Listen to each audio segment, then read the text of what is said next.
தலைகளை தாழ்த்தி கண்களை மூடி நாம் ஆண்டவரை நோக்கி பார்க்கலாம். இது ஆண்டவருடைய வேளை. ஆண்டவர் நம்மோடு கூட பேசுகிறதான நேரம். நம்மை ஒப்பு கொடுப்போம். ஆண்டவருடைய சமூகத்தில் நம்மை அர்ப்பணிப்போம். இயேசு அழைக்கிறார், இயேசு அழைக்கிறார், அவரை உன்னை நம் கரங்கள் நீட்டி இயேசு அழைக்கிறார், இயேசு அழைக்கிறார். என் துன்ப நேரத்திலும் ஆறுதலுடனளிப்பார்,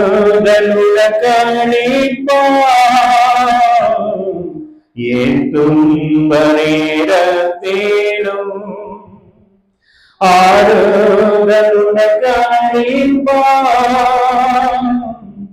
என்று உணர்ந்து நீயும் இயேசுவை நோக்கினால் எல்லையில்லா இன்பம் பெற்றிடுவார்.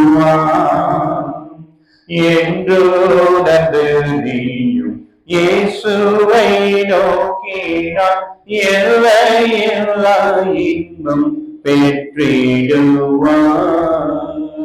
இயேசு அழைக்கிறார், இயேசு அழைக்கிறார், அவரை உன்னை தம் கரங்கள் நீட்டி இயேசு அழைக்கிறார், இயேசு அழைக்கிறார். இன்றும் கண்ணீரெல்லாம் துடைப்பார், கண்மணி போல் காப்பார், கண்ணீரெல்லாம் துடைப்பார், கண்மணி போல் காப்பார். கார்மேகம் போன்று கஷ்டங்கள் வந்தாலும் கருத்துடன் உன்னை காத்திடவே, கார்மேகம் போன்று கஷ்டங்கள் வந்தாலும் கருத்துடன் உன்னை காத்திடவே. இயேசு அழைக்கிறார், இயேசு அழைக்கிறார், அவரை உன்னை தம் கரங்கள் நீட்டி இயேசு அழைக்கிறார், இயேசு அழைக்கிறார். சோர்வடையும் நேரத்தில் பலனுணர்களிப்பார்,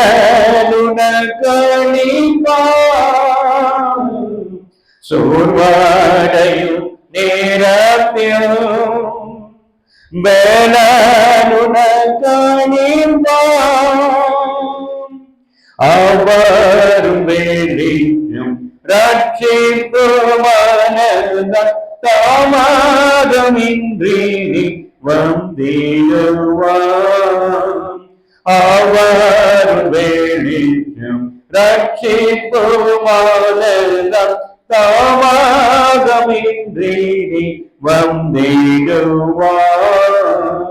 இயேசு அழைக்கிறார், இயேசு அழைக்கிறார், அவரை உன்னை தம் கரங்கள் நீட்டி இயேசு அழைக்கிறார், இயேசு அழைக்கிறார். சகல வியாதியையும் குணமாக்க வல்லவராம், சகல வியாதியையும் குணமாக்க வல்லவராம். யாராயிரு இருந்தாலும் வேதங்கள் இன்றியின் கிருபாய அன்பை அளித்திடவே. யாராயிருந்தாலும் வேதங்களின்றிய கிருபாய அன்பை அளித்திடவே. இயேசு அழைக்கிறார், இயேசு அழைக்கிறார், அவனை உன்னை கரங்கள் நீட்டியில் இயேசு அழைக்கிறார், இயேசு அழைக்கிறார். ஸ்தோத்திரம் ஆண்டவரே, நன்றியோடு நாங்கள் உம்மை துதிக்கிறோம், ஸ்தோத்திரிக்கிறோம். உம்முடைய பொற்கரத்திலே எங்களை அர்ப்பணிக்கிறோம் ஆண்டவரே. இந்த மனமகிழ்ச்சியான ஆராதனை வேளையில உம்முடைய சமூகத்துல உம்மை தொழுது கொள்ள, உம்மை முழு மனதோடு ஸ்தோத்திரிக்க நாங்கள் கூடி வந்திருக்கிறோம். கர்த்தர் எங்கள் மத்தியிலே அசைவாடுபடி ஜெபிக்கிறோம், நீர் வெளிப்படும்படியாய் ஜெபிக்கிறோம். அடியனை மறைத்து உம்முடைய சத்தத்தை நாங்கள் கேட்க வேண்டும் அப்பா. உம்மை நாங்கள் கண்டு மகிழ்ச்சியோடு சமாதானத்தோடு ஆண்டவரே இங்கிருந்து நாங்கள் புறப்பட்டு செல்ல கர்த்தர் எங்களுக்கு உதவி செய்ய வேண்டுமாய் நாங்கள் மன்றாடுகிறோம். ஆவியானவர் பொறுப்பெடுத்துக் கொள்ளுங்க, ஆசீர்வதிங்க. இயேசு கிறிஸ்துவின் மூலம் ஜெபம் எடுக்கிறோம் எங்கள் ஜீவன் உள்ள நல்ல பிதாவே. கிறிஸ்துவுக்குள் அன்பான தேவ ஜனமே, உங்கள் யாவரையும் ஆண்டவராக இயேசு கிறிஸ்துவின் இனிதான வல்லமையான பெரிதான நாமத்தினாலே நாங்கள் உங்கள் ஒவ்வொருவரையும் வாழ்த்துகிறோம், நன்றி சொல்கிறோம், ஸ்தோத்திரிக்கிறோம். ஆண்டவர் இந்த நாளை நமக்கு முன்குறித்து உங்களை முகமுகமாக சந்திக்கிற ஒரு நல்ல வாய்ப்பை கர்த்தர் கொடுத்தபடியினாலே நாம் கரங்களை தட்டி ஆண்டவருக்கு நம்முடைய நன்றிகளையும் ஸ்தோத்திரங்களையும் ஏறெடுப்போம். அதே போல இந்த வாய்ப்பை எனக்கு கொடுத்து உங்களுடைய ஊழியர், ஆயர் மற்றும் திருச்சபை பெரியவர்கள், தாய்மார்கள், வாலிப பிள்ளைகள், சிறு பிள்ளைகள் மாத்திரமல்ல, இந்த சபை ஸ்தாபிக்கப்படுவதற்கு காரணமாக இருந்து கொண்டிருக்கிற அத்தனை நல்ல உள்ளங்களையும் இந்த நேரத்தில் நினைவு கூர்ந்து அனைவருக்கும் எங்களுடைய நன்றிகளையும் ஸ்தோத்திரங்களையும் நாங்கள் ஏறெடுக்கிறோம். பிரியமானவர்களே, இன்றைக்கு நம்முடைய தென்னிந்திய திருச்சபை அட்டவணையின்படி ஒரு விசேஷமான தலைப்பு கொடுக்கப்பட்டிருக்கிறது. அது என்ன தலைப்பு என்றால், Christ redeems all. Divine love embraces everyone. கிறிஸ்து எல்லாரையும் மீட்கிறார்.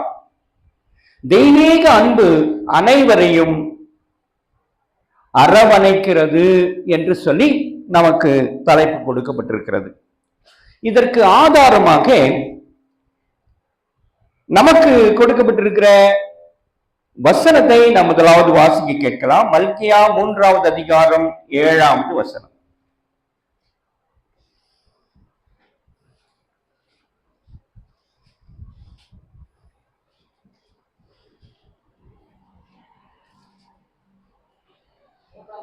நீங்கள் என் கட்டளைகளை கைக்கொள்ளாமல் அவைகளை விட்டு விலக போனீர்கள். என் இடத்திற்கு திரும்புங்கள், அப்போது உழைத்திற்கு திரும்புவேன் என்று சேனைகளின் கர்த்தர் சொல்கிறார். நாங்கள் எந்த விஷயத்தில் திரும்ப வேண்டும் என்கிறீர்கள்? சரி,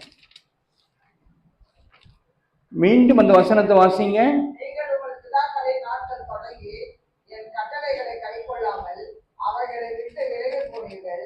என் இடத்திற்கு திரும்புங்கள், அப்போது உங்கள் இடத்திற்கு திரும்புவேன் என்று சேனைகளின் கர்த்தர் சொல்கிறார்.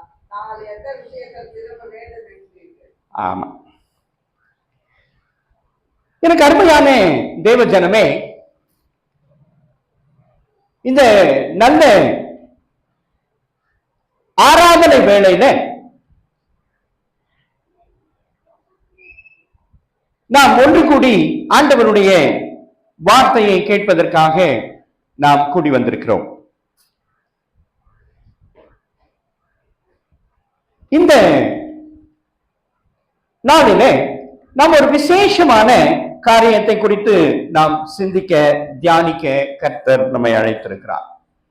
ஒரு 3 குறிப்புகளை நான் உங்கள் மத்தியிலே தெரிவிக்க விரும்புகிறேன். முதல் குறிப்பு, தமிழர்களாகிய நமக்கும் பரிசுத்த வேதாகமத்திற்கும் சம்பந்தம் இருக்கிறதா இல்லையா? முதல்ல அது தெரிஞ்சுக்கணும் இல்லையா? நமக்கும் பரிசுத்த வேதாகமத்துக்கும் என்ன சம்பந்தம்? சம்பந்தம் இருக்கா? என்ன இருக்குது? நாம கிறிஸ்தவங்க,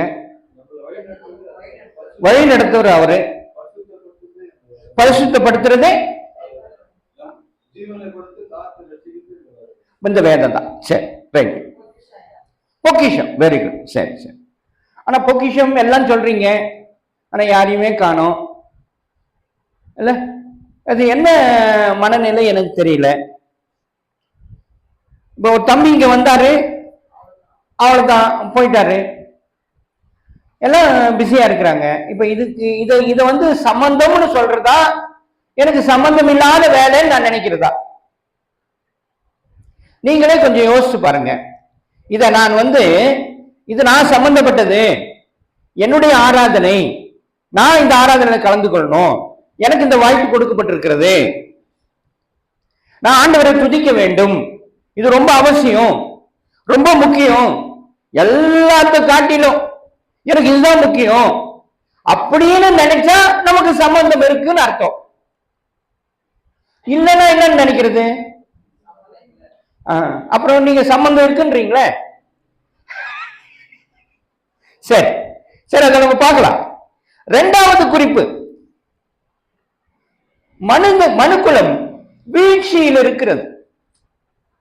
நாம் வீழ்ந்து கொண்டிருக்கிறோம், தொடர்ந்து வீழ்ச்சி அடைந்து கொண்டிருக்கிறோம், தொடர்ந்து.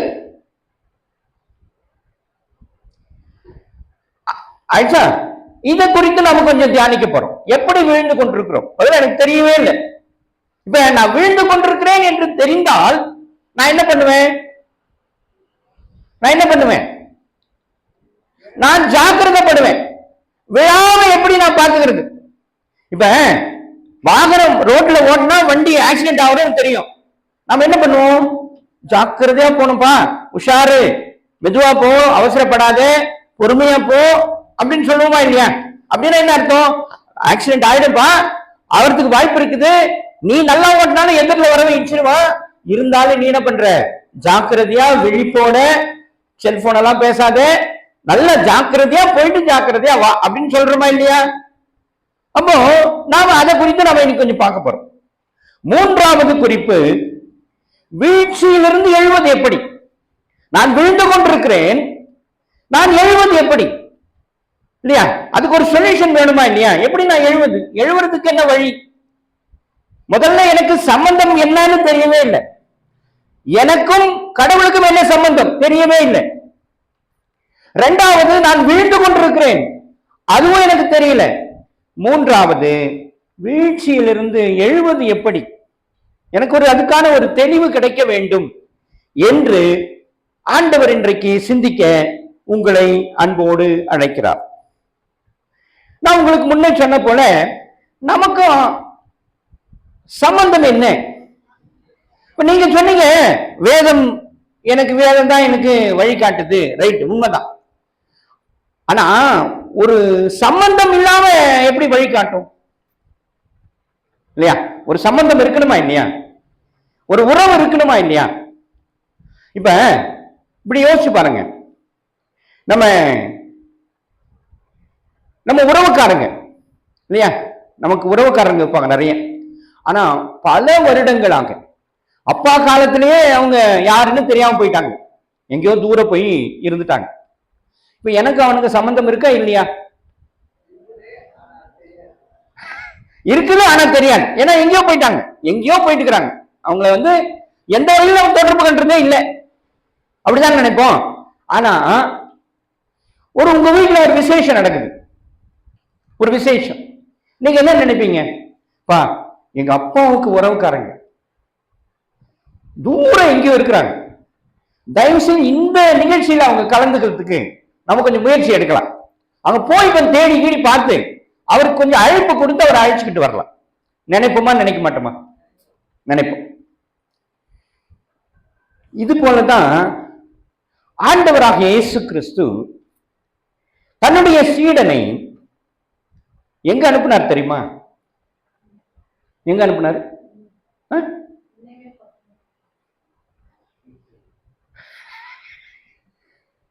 நினிவே பட்டணத்துக்கு சீசனை அனுப்பினார், யோனாவை அனுப்பினார். நான் சொல்றேன் சீசனை அனுப்பினார்னு சொல்றேன். பத்தியா?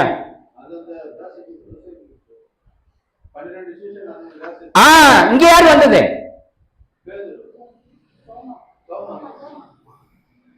ஏன் வந்தாரு? எதுக்காக உனக்கு அறிவிக்கணும்?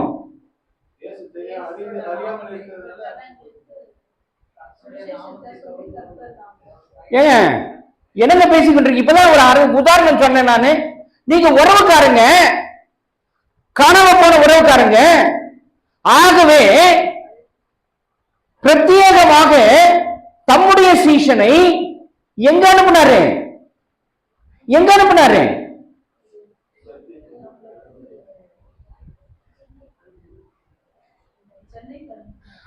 சென்னை எங்க இருக்குது? தமிழ்நாட்டுக்கு ஏன் வந்தாரு? ஏன் ஊரே இல்லையா அவருக்கு? சொந்தக்காரன் அனுப்பினாரு. புரியுதா நான் சொல்றது? புரியலையா? நாம ஆண்டவருக்கு ரத்த சம்பந்தமான உறவு. ஆமாவா இல்லையா? தெரியுமா தெரியாதா? தெரியாது. உண்மையிலே தெரியாது. நமக்கு உண்மையிலே தெரியாது. நாம அசல் ஆள் கிடையாது. நான் சொல்றது புரியுதா? நாம யாரு? அசல் கிடையாது. நாம சொந்தம், ரத்த சம்பந்தம். எப்படின்னு பாக்குறீங்களா? வாசிங்க ஆதியாகமம் 4:1. தன் மனைவியாகிய ஏவாளை அறிந்தான். அவள் கர்ப்பவதியாகி காயினை பெற்று கர்த்தரால் ஒரு மனுஷனை பெற்றேன் என்றார். போதும் போதும் போதும். இந்த காயின் தான் நமக்கு ஆதி தகப்பன். நான் சொல்றது புரியுதா? தயவு செஞ்சு கொஞ்சம் கவனித்து கேளுங்க, கொஞ்சம் கவனிச்சு கேளுங்க, உணர்வடையுங்கள், உணர்வடையுங்கள். ஆதாம் யார்? ஆதாம் யார்? படைக்கப்பட்ட முதல் மனிதன். முதல் மனிதன். அந்த முதல் மனிதனுக்கு பிறந்த முதற்குமாரன் யார்?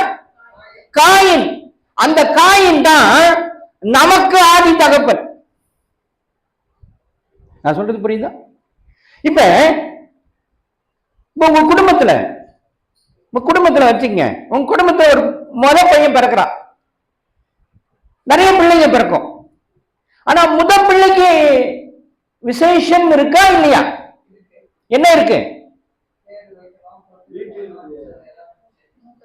ஏங்க எல்லாருக்கும் தான் பேர் வைக்கிறீங்க.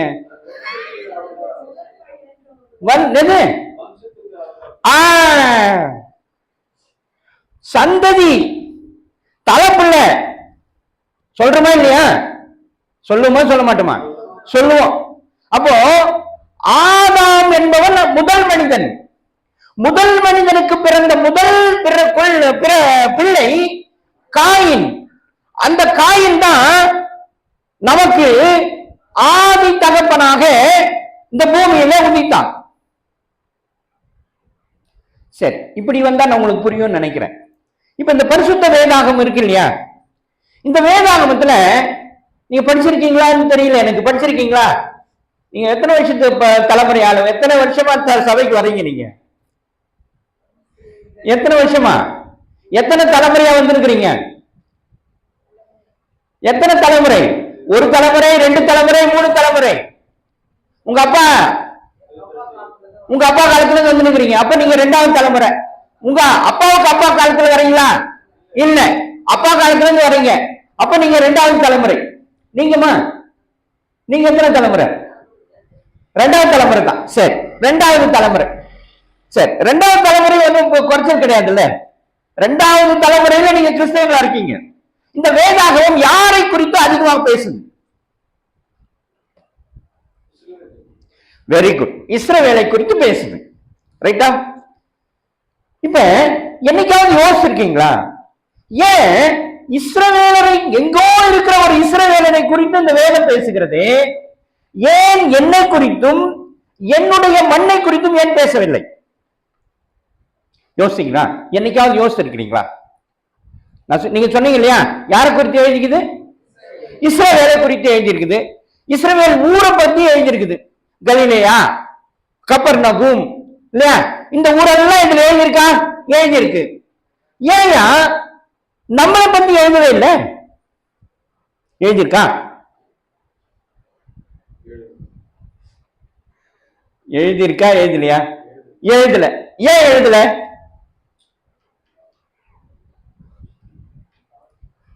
ஏன் எழுதல? என்னைக்காவது யோசிச்சீங்களா?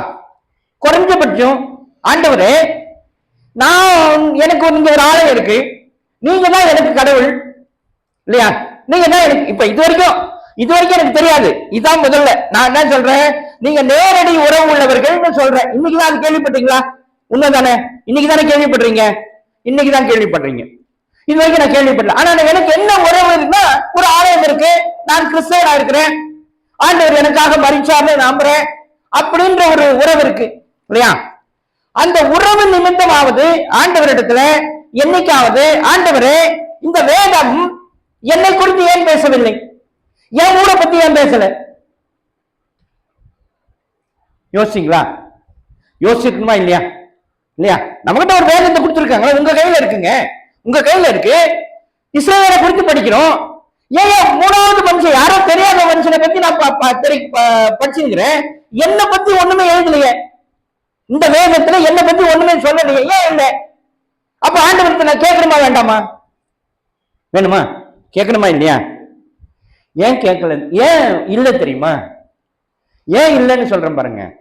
இப்ப நீங்க, நான் வந்த உடனே கேட்டேன், இங்க எத்தனை, இவ்வளவுதான் பேரா அப்படின்னு கேட்டேன். நீங்க என்ன சொன்னீங்க? இங்க ஒரு 40, எத்தனை வீடு? 8 வீடு.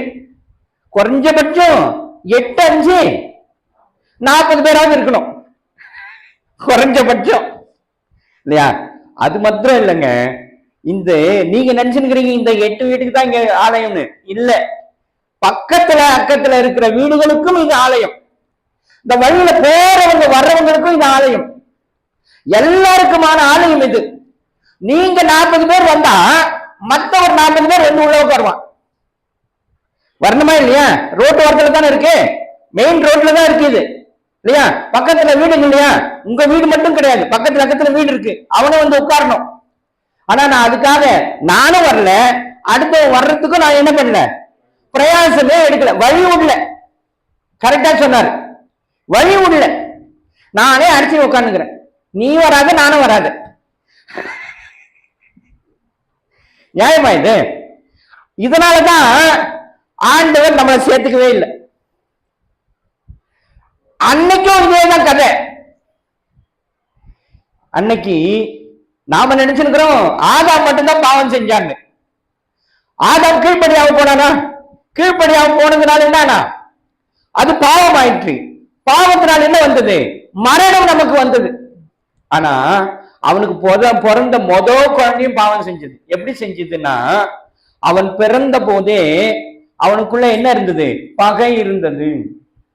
இப்ப நீங்க சொன்னீங்க பாருங்க, சரியான வார்த்தை யார் சொன்னது? யாரும் சொன்னாங்க இல்ல, வழி விடலன்னு யார் சொன்னது?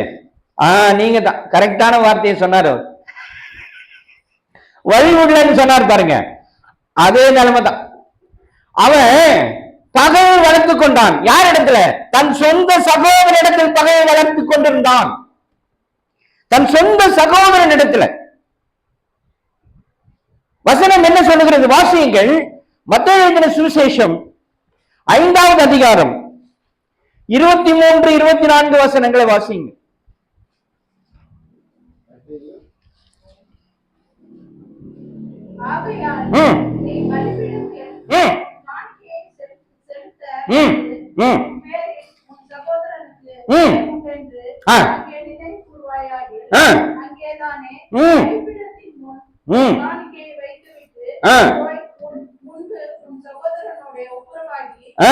வந்து உன் காணிக்கையை செலுத்து. அல்லேலூயா. இது ஆண்டவர் நமக்கு கற்பித்திருக்கிற சத்தியம். எனக்கு என்ன இருக்கக்கூடாது? யார் பேரிலும் பகை இருக்கக்கூடாது. அவன் என்ன வெறுக்கலாம், நான் வெறுக்கக்கூடாது. வெறுக்கலாமா? ஆனால் காயின் என்ன பண்ணான்னு தெரியுமா? ஆண்டவருக்கு காணிக்கை செலுத்த போகிறான். அவனுக்கு பகை இருந்துச்சா இல்லையா? இருந்தது. பகையோட காணிக்கை செலுத்தினா ஏத்துக்குவாரா? ஏத்துக்க மாட்டார். ஆகவேதான் ஆண்டவர் அவனை சபித்து தள்ளிவிட்டார். ரைட்டா? சரி, நம்முடைய பிதாக்கள் தவறு செஞ்சு போயிட்டானுங்க. இப்ப நாம ஆண்டவர் சத்தியத்தை அறிஞ்சுக்கிட்டு வந்திருக்கிறோம். நாம எப்படி இருக்கணும்? அன்பா இருக்கணும். ஒருத்தரோடு ஒருத்தர் அன்பா இருக்கணும். பக்கத்துல அன்பா இருக்கணும். எல்லாரிடத்திலும் நேசத்தோடு இருக்கணும், பாசத்தோடு இருக்கணும், பண்போடு இருக்கணும். இருக்கிறோமா? இல்ல. எப்ப இருக்கிறதா உத்தேசம்? மரணம் சந்திக்கும் போது. அப்படிதானே? மரணம் சந்திக்கும் போது பாசமா மாறிடுவாங்களாம்.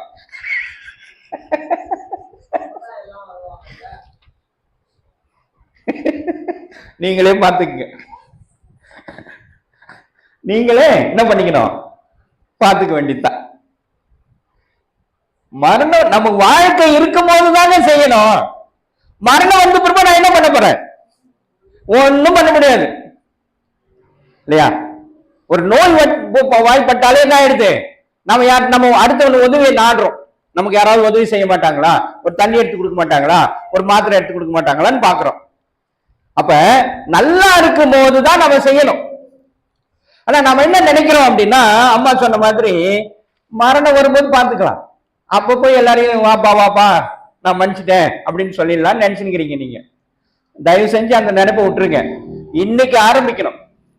ரைட்டா? சரி, இப்ப நல்லா கவனிங்க. எப்படி காயின் தான் எனக்கு தகப்பன் எப்படி சொல்றீங்க இல்லையா? நம்ம முதல்ல அது பார்க்கணுமா இல்லையா? காயின்னு சொல்லிட்டீங்க, எப்படிங்க ஆதாரம் வேணுமா இல்லையா? நம்ம எல்லாத்துக்கும் ஆதாரம் பார்க்கணுமா இல்ல? ஆதாரம் வேணும். ஆதாரம் வச்சுதான் நம்ம ஆமா நீங்க சொல்றது உண்மைதான் அப்படின்னு நான் பார்க்க முடியும். ஆதாரம் சொல்லாம நீ காயின் எனக்கு அப்பா அப்படின்னு நீங்க சொல்றீங்களே அப்படின்னு நீங்க கேட்க மாட்டேன்றீங்க. நானே சொல்றேன், வாசிங்க. 4வது அதிகாரம் 22வது வசனம்.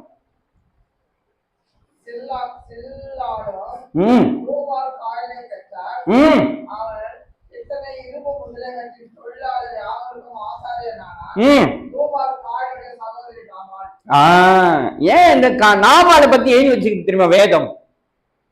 இந்த வேதம் நாமால் என்ற ஒரு பெண்மணியை குறித்து எழுதுகிறது. ஏன் எழுதுது? சம்பந்தம் இல்லாம யார் பேரும் வராது அதுல. ரைட்டா? இந்த நாமால் தான் நமக்கு நேரடியான தாய். ஏன் அப்படின்னு கேட்டீங்கன்னா, தமிழர்கள் என்பவர்கள் யார் என்றால் அவர்கள் நாக வம்சத்தை சேர்ந்தவர்கள். எந்த வம்சம்? நாகர்கள் வம்சத்தை சேர்ந்தவர்கள் தான் தமிழர்கள். இந்த நாக வம்ச மக்களுக்கு தாய் தான் இந்த நாமால். ரைட்டா? அவர்களுடைய மொழி என்ன என்று பார்த்தால் தமிழ் அவர்களுடைய மொழி. நான் சொல்றது புரியுதா? என்ன மொழி? தமிழ் தான் அவர்களுடைய மொழி. சரியா? இப்ப இன்னொரு ஆதாரத்தை பார்க்கலாம். அதே வசனத்துல ஒரு குறிப்பு வருது. மறுபடியும் அந்த வசனத்தை வாசிங்க.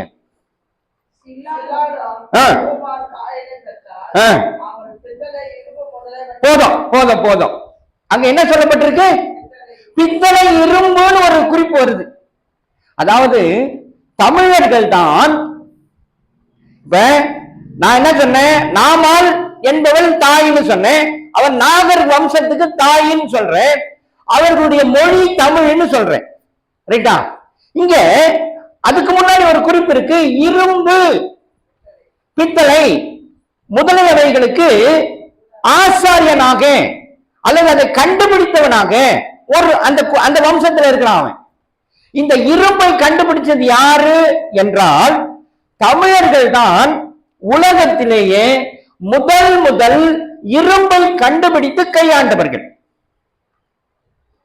நான் சொல்றது புரியுதா? தயவு செஞ்சு புரிஞ்சு கொள்ளுங்க. நமக்கு ஆழமான சம்பந்தம் வேதத்தோடு வேர்ல இருக்கிற சம்பந்தம் நமக்கு புரிஞ்சு கொள்ளணும்.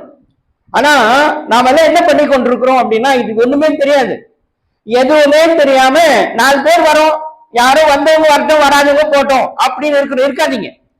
இனி அப்படி இருக்கக்கூடாது. இனி அது மிக மிக தவறு. அன்னைக்கு அவன் தவறு செய்தான், என்னுடைய தகப்பன் தவறு செய்தான். நான் இன்றைக்கு ஆண்டவரை நாடி தேடி ஓடி வர வேண்டிய இடத்துல நான் இருக்கிறேன். நான் வரணும். எப்படி வரணும் அப்படின்னா, லூக்கா எழுதின சுவிசேஷம் 15வது அதிகாரம் 20வது வசனத்தை வாசிங்க.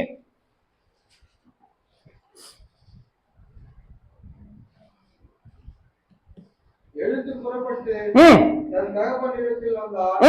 அவன் தூரத்தில் வரும்போது அவருடைய தகப்பன் அவனை கண்டு மனதுருகி ஓடி அவன் கழுத்தை கட்டிக்கொண்டு அவனை முத்தம் செய்தான். இது யாரை பத்தி சொல்லுது அப்படின்னா, கெட்ட குமாரனை குறித்து பேசுகிறது. இந்த கெட்ட குமாரன் என்பவன் தகப்பனை பகைத்துக் கொண்டு அவனுடைய சொத்தெல்லாம் வாங்கி கொண்டு அவன் தூர இடத்துக்கு போயிட்டான். ஆனால் சூழ்நிலை மாறுகிறது. அவன் என்ன பண்றான், நான் தகப்பன் இடத்துல திரும்பி போவேன், குறைஞ்சபட்சம் நான் மகனா இல்ல, நான் வேலைக்காரனா போய் சேரணும்னு வரான் தூர. ஆனால் அவன் தகப்பன் என்ன பண்றான், இவன் எப்பொழுது வருவான் என்று காத்திருக்கிறான். சரியா? இந்த வசனம் அதான சொல்லுது, எப்பொழுது இந்த மகன் வருவான். அவன் அப்படி இல்ல, அவன் சூழ்நிலையினால திரும்பி வர நினைக்கிறான், வந்து கொண்டிருக்கிறான், தூரம் வருகிறான். ஆனால் இந்த தகப்பன் ஒவ்வொரு நாளும் காத்து கொண்டிருக்கிறான். என் மகன் வரமாட்டானா, என் மகன் வரமாட்டானா என்று காத்து கொண்டிருக்கிறான். அவன் தூரத்தில் வரும்பொழுதே அவன் அடையாளம் எல்லாம் மாறிடுச்சு. வறுமை கோட்டுக்குள்ள போயிட்டான், பண்ணி தவிட்ட சாப்பிடுற சூழ்நிலைக்கு வந்துட்டான். சரீரம் நலிவடைந்திருக்க வேண்டும் இல்லையா? எப்பவுமே அப்படித்தானே வருவோம். நம்ம திரும்பி வர்றதுன்னா எப்படி வருவோம்? அடிபட்டு உதப்பட்டு இல்லையா? அப்படித்தானே ஆண்டவரிடத்துல வருவோம். அப்படித்தான் வரான். ஆனால் அந்த தகப்பன் அவனை அடையாளம் காண்கிறான். அவன் என் மகன் என்று பார்க்கிறான். இவன் அவன் மீது மனதுருகுகிறான், ஓடி போகிறான். ஓடி போனவன் அவன் கழுத்தை இறுக பிடித்துக் கொண்டு முத்தம் செய்கிறான். மாத்திரமல்ல, தன்னுடைய வேலைக்காரருக்கு சொல்லி அவனுக்கு புதிய வஸ்திரத்தை தரிப்பிக்கிறான், கைக்கு மோதிரத்தை அணிவிக்கிறான், காலுக்கு பாதரட்சை அணிவிக்கிறான் என்று சொல்லி வேதம் நமக்கு சொல்லுகிறது. இப்ப குறைஞ்சபட்சம் இந்த இடத்துலயாவது நாம் இருக்கணும் இல்லையா? அவர் எனக்காக எப்பொழுதும் காத்து கொண்டிருக்கிற தேவன் தான். ஆனால் என் தகப்பன் ஓடி போனான், என் தகப்பன் ஆண்டவர் விட்டு விலகி போனான். ஆனால் நான் என்ன பண்ணி கொண்டிருக்கிறேன்? நானும் அதே சூழ்நிலையில் வாழ்ந்து கொண்டிருக்கிறேன். நானும் என்ன பண்ணி கொண்டிருக்கிறேன்? அதே சூழ்நிலை. எனக்குன்னு ஒரு தெய்வங்களை உண்டாக்கி கொண்டு நான் என் இஷ்டத்துக்கு நான் போய்கொண்டிருக்கிறேன். எவ்வளவு வேதனைக்குரிய விசேஷம் என்பதை புரிந்து கொள்ளும். ஆண்டவர் உங்களை சும்மா விட மாட்டார். உங்களை ஒவ்வொருத்தரும் சும்மா விட மாட்டார். உங்களுக்கு ஒரு ஆயனத்தை கொடுத்திருக்கிறார் உங்கள் பகுதியில். குறைஞ்சபட்சம் நீங்க அதை பயன்படுத்துகிறவர்களாக இருக்க வேண்டும். ஆனால் அப்படி இல்லாவிட்டால் ஆண்டவர் நிச்சயமாக உங்கள் ஒவ்வொருவரையும் விடவே மாட்டார். கண்டிப்பாக கேள்வி கேட்பார். அவர் முன்பாக நீங்கள் நிறுத்தப்படுவீர்கள். பிரியமானவர்களே, இந்த இரும்பு பித்தளை முதலான காரியங்களுக்கு தகப்பனாக ஆதி தமிழர்கள் இருந்தார்கள். அது மாத்திரமல்ல, 21வது வசனத்தை வாசிங்க. பூபால் இங்க பாருங்க, இங்க ஒரு விசேஷம் இருக்கிறது. எதுக்கு தகப்பன்? நாதஸ்வரம், கிண்ணறம், அதாவது இசை கருவிகளுக்கு யாரு தகப்பன்? அவனை எங்க வரான்? காயினுடைய வம்சத்துல வரான். ரைட்டா? இப்ப தமிழுக்கு ஒரு விசேஷம் உண்டு, தெரியுமா உங்களுக்கு? எத்தனை பேர் படிச்சவங்க இருக்கிறீங்க இங்க? எல்லாமே படிச்சவங்க தான், எல்லாமே படிச்சவங்க. படிச்சவங்க நாம படிச்ச மாதிரியே தெரியலையே. கல் தோன்றி மண் தோன்றா, சொல்லுங்க. கல் தோன்றி மண் தோன்றா காலத்து வாளோடு தோன்றிய மூத்த குடி. ரைட்டா? அப்படி ஒரு சொல் இருக்குல்ல, இருக்கா? இருக்கு. இப்ப இந்த காயின் தன்னுடைய சகோதரனாகிய ஆபேலை எப்படி கொண்டிருப்பான்னு நினைக்கிறீங்க?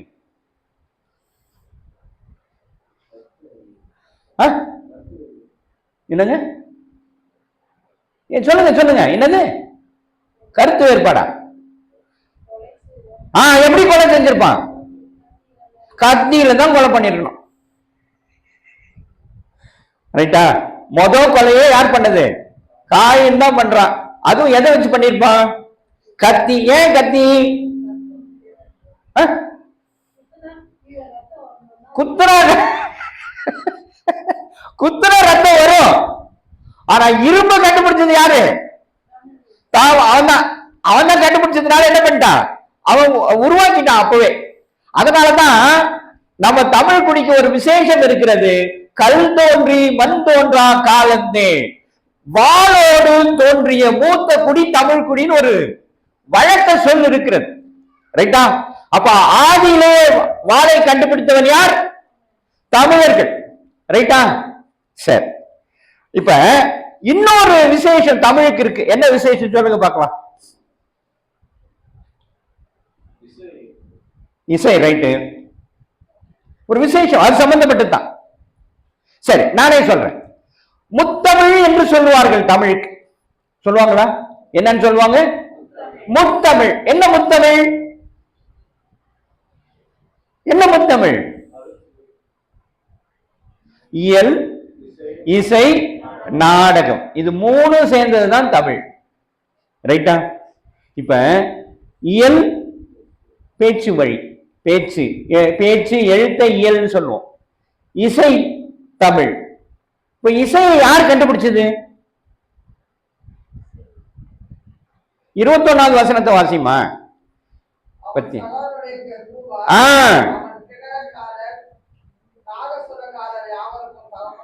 இப்ப ஒத்துக்கிறீங்களா? நான் சொல்றது சரியா? தமிழ் தான் ஆதி குடின்னு சொல்றேன், புரியுதா?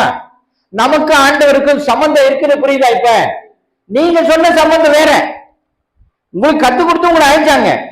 ஆனா வேரில் இருக்கிற சம்பந்தத்தை பத்தி நான் பேசிக் கொண்டிருக்கிறேன். என்ன பேசுறேன்? வேர் சம்பந்தம். எனக்கும் ஆண்டவருக்கும் என்ன உறவு? வேர் உறவு. அல்லேலூயா. ஒரு சந்தோஷத்தையும் காணும், ஒரு மகிழ்ச்சியும் காணும். இல்லையா? சந்தோஷம் பண்ணுமா வேண்டாமா? மகிழணுமா வேண்டாமா? இல்லையா? நமக்கு எவ்வளவு பெரிய பாக்கியத்தை கொடுத்திருக்கிறார் ஆண்டவர். நம்முடைய சம்பந்தம் என்ன என்பதை புரிந்து கொள்ளுங்க. நாம் எப்படி வாழ்ந்து கொண்டிருக்கிறோம்னா, தீண்டத்தகாதவர்களாய் வாழ்ந்து கொண்டிருக்கிறோம். உண்மையா இல்லையா? ஆமா. ஏன் இப்படி உட்கார்ந்து அப்படித்தான் இருக்க முடியும்? இப்படி உட்கார்ந்து நான் அப்படிதான் இருக்க முடியும். என்னை யாரும் தீண்ட மாட்டான், என்னை ஒதுக்கிதான் வைப்பான். நான் தீண்டத்தகாதவனா இருப்பேன். ஆனா என்னுடைய குடி எப்பேற்பட்ட குடி? வாளோடு தோன்றிய குடி. என்னுடைய குடி எப்பேற்பட்ட குடி? இசைக்கருவிகளை ஆதியிலேயே பயன்படுத்திய குடி என்னுடைய குடி. இந்த பெருமை எனக்கு தெரியாது. தெரியுமா உங்களுக்கு? உங்க கையில தான் இருக்கு அந்த பைபிள். என் பைபிள்ல படிக்கிறேன்னா, உங்க கையில இருக்கிற பைபிள் என்ன பண்ணி கொண்டு இருக்கிறீங்க? தோண்டி எடுக்க வேணாமா? இவ்வளவு பெரிய உண்மை இருக்கு, எனக்கு தெரியாது, எனக்கு தெரியலையே. ஏன் இப்படி உட்காந்துக்கிறோம்? ஏன்னா இப்படியே தான் இருக்க வேண்டும், இப்படியே தான் உட்காந்துக்கிறோம். நம்ம கொஞ்சமாவது நமக்குள்ள மாற்றம் வர வேண்டும். மாற்றம் இனியாவது மாற தயார் பண்ணுங்க, உங்களை ஆயத்தப்படுத்துங்க, குடும்பத்தை ஆயத்தப்படுத்துங்க. நான் இவ்வளவு பெரிய விவரங்கள் இருக்கிறா, நமக்கு தெரியாம போச்சு, ஏந்துடுறா, ஏன் உட்காந்துக்கிறீங்க? எவ்வளவு பெரிய தவறை செய்து உட்கார்ந்து கொண்டிருக்கணும் தெரியுமா? மிகப்பெரிய தவறு. சரி, இப்ப இந்த இதுல இன்னொரு விசேஷம் இதுல இருக்கு. நான் உங்களுக்கு சொன்னேன், தோமா அவர்கள் குறிப்பாக தமிழ்நாட்டுக்கு தான் அனுப்பப்பட்டார். நான் சொல்றது புரியுதா? இப்போ அது புரியுதா? புரிஞ்சு கொள்ளுங்க. ஸ்பெஷல் ஒரு தூதனை அனுப்புகிறார் ஆண்டவர். நீ போய் கண்டிப்பா, அதாவது உலகம் பெருசு இல்லையா? உலகம் பெருசு. அந்த உலகம் பெரியதுல 12 சீடர்களும் பல இடங்களுக்கு போனார்கள். பல இடங்கள் எல்லாம் குறிப்பான இடத்துக்கு தான் அனுப்பப்பட்டாங்க. அதுல ஒரு குறிப்பான இடம் தமிழ்நாட்டுக்கு, இந்தியாவுக்கு வந்தவர். ஏன் டெல்லியில இருக்கக்கூடாது? அவரு ஏன் மகாராஷ்டிராவில் இருந்திருக்கூடாது? எவ்வளவு இடம் இருக்கு இல்லையா? அங்கேயே இருந்திருக்க கூடாது. ஏன் தமிழ்நாட்டுக்கு வந்தார்? அப்போ சம்பந்தம் இருந்ததனால் வந்தார். நமக்கு இந்த அறிவிப்பை, சுவிசேஷத்தை, கிறிஸ்துவின் சுவிசேஷத்தை, கிருபையின் சுவிசேஷத்தை என்னுடைய ஜனத்திற்கு நீ போய் அறிவிக்க வேண்டும் என்று சொல்லித்தான் குறிப்பாக தோமாவை அனுப்பினார் ஆண்டவர். இது ஆக்சிடென்ட் கிடையாது, தற்செயலானது கிடையாது. தற்செயலாக தோமா இந்த பூமிக்கு வரவில்லை, நம் மண்ணுக்கு வரவில்லை. குறிப்பாக நீ தமிழர்களை சந்திக்க வேண்டும் என்று சொல்லி ஆண்டவர் தோமாவை நம் மண்ணுக்கு அனுப்பினார். நம் மண்ணுக்கு வந்தவர் இங்கேயே மரித்து ரத்தம் சிந்தி இங்கே அவருடைய கல்லறை இருக்கிறது. ஆனாலும் நான் இப்படியே தான் உட்கார்ந்துக்கிறேன். அவருடைய ரத்தம் சிந்தப்பட்ட பூமி இது, நம் பூமி. அவருடைய ரத்தம் பட்ட பூமி. ஆண்டவரோடு பயணித்த சீடர்களில் ஒருவர். எவ்வளவு விசேஷம் பார்த்துக்குங்க. அது மாத்திரம் கிடையாது. நேற்றைக்கு ஒரு 2 நாளைக்கு முன்னாடி ஒரு தகவல் வந்து, ஆனா அது பழைய தகவல் தான், நமக்கு லேட்டா தான் கிடைச்சது. அது என்ன அப்படின்னா, தமிழ் அச்சரங்கள் எகிப்து பிரமிடில பதிக்கப்பட்டிருக்கு அப்படின்ற தகவல் நேற்றுக்கு வந்தது. ரைட்டா? அச்சரங்கள் எங்க பதிக்கப்பட்டிருக்கு? எகிப்து கல்லறைகள்ல 2000 ஆண்டுகளுக்கு முன்பாகவே அங்கே நம்முடைய மக்கள் அங்க போயிருக்கிறான். அங்க போய் அந்த காரியங்களை குறிப்பு பதியப்பட்டிருக்கு. 30 இடங்கள்ல 30 கல்வெட்டுகள் கிடைச்சது. தமிழ் பிராமி எழுத்துக்கள், தமிழி என்று சொல்லப்படுகிற அந்த பழைய காலத்து எழுத்தெல்லாம் அந்த கல்லறைக்குள் பதிக்கப்பட்டிருக்கிறது. அதுவும் எங்க பதிக்கப்பட்டிருக்குன்னா, வாசல் நிலைகளிலே, உட்புற சுவர்களிலே பதிக்கப்பட்டிருக்குன்னு தகவல் வந்தது. ரைட்டா? இப்ப இங்க ஒரு விசேஷம் இருக்கிறது. இது எதை நமக்கு உணர்த்துகிறது என்றால், தமிழர்களுக்கு எகிப்திய சாம்ராஜ்யங்களோடும் ரோமானிய சாம்ராஜ்யங்களோடும் தொடர்பு இருந்தது. இது நமக்கு உறுதிப்படுத்துது. ரைட்டா? ஊர்ஜிதப்படுத்துதா? அவ்வளவு தூரத்துக்கு போயிருக்கிறான் அப்படிங்கிறதுக்கு ஆதாரம் நமக்கு கிடைச்சிருக்கு. வசனமும் அதைதான் நமக்கு சொல்லுகிறது. வாசியுங்கள், மத்தேயு 2வது அதிகாரம் 1 வசனம்.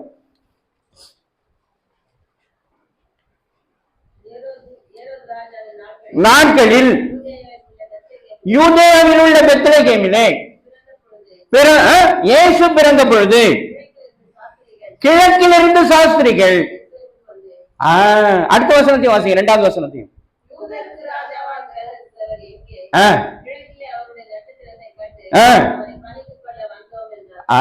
யார் அவர்கள்? எங்கிருந்து வந்தவங்க? கிழக்கிலிருந்து வந்தவர்கள். ரைட்டா? கிழக்கிலிருந்து வந்த சாஸ்திரிகள் தான் அங்க போய் ஏரோது ராஜா கிட்ட போய் நீ கேட்கிறான், இங்க யூதருக்கு ராஜா பிறந்திருக்கிறார், நாங்க பார்க்கிறதுக்கு வந்திருக்கிறோம், கிழக்கில் அவருடைய நட்சத்திரத்தை கண்டோம், அந்த நட்சத்திரம் ஒரு ராஜா பிறந்திருக்கிறதாக எங்களுக்கு அறிவித்திருக்கிறது, ஆகவே நாங்கள் அவரை தரிசிக்க தொழுது கொள்ள வந்திருக்கிறோம் என்று சொல்லி எங்க இருந்து போறான்? கிழக்கில் இருந்து போறான். அப்போ இந்த கிழக்கு என்பது நம்முடைய ஆசிய பிராந்தியத்தை கிழக்கு என்று சொல்லப்பட்டிருக்கிறது. ரைட்டா? இப்ப ஆண்டவர் எந்த பகுதியில் பிறந்தவர்? அவர் எந்த பகுதியில் பிறந்தவர்? பெத்லகேம் என்பதும் கிழக்கு பிராந்தியத்தை சேர்ந்ததுதான். ரைட்டா? நட்சத்திரம் எங்க தோன்றுச்சுன்னு சொல்றாங்க? கிழக்கிலே. கிழக்கிலே தோன்றின நட்சத்திரம் இயேசு கிறிஸ்து. ரைட்டா? சரி, இப்ப இன்னொரு உண்மையை பாருங்க. மனித குலம் எங்க உருவாச்சு அப்படின்னா ஆதியாகமம் 2:8. தேவனாகிய கர்த்தர் கிழக்கே நல்லா புரிஞ்சுக்கொள்ளுங்க. கிழக்கிலே ஏதேன் என்னும் ஒரு தோட்டத்தை உண்டாக்கி தாம் உருவாக்கின மனுஷனை அதிலே வைத்தார். ஆமா, எங்க வச்சாரு? ஏதேன் தோட்டம் எங்க இருந்தது? கிழக்கிலே இருந்தது. நல்லா புரிஞ்சுக்கொள்ளுங்க. அப்ப எவ்வளவு சம்பந்தம் பாருங்க. நமக்கும் ஆண்டவருக்கும் எவ்வளவு சம்பந்தம் பார்த்துக் கொள்ளுங்க. நம்மை உருவாக்கி எங்க வச்சாரா? கிழக்கிலே இருக்கிற தோட்டத்துல வைத்திருந்தார். ரைட்டா? கிழக்கில வச்சிருந்தார். சரி, இப்ப அடுத்த வசனம் 3வது அதிகாரம் 24வது வசனம். 3:24. அவர் மனுஷனை துரத்திவிட்டு ஜீவவிருட்சத்துக்கு போய் காவல் செய்ய ஏதேன் தோட்டத்துக்கு கிழக்கே மறுபடியும் கிழக்கு வருது பாருங்க.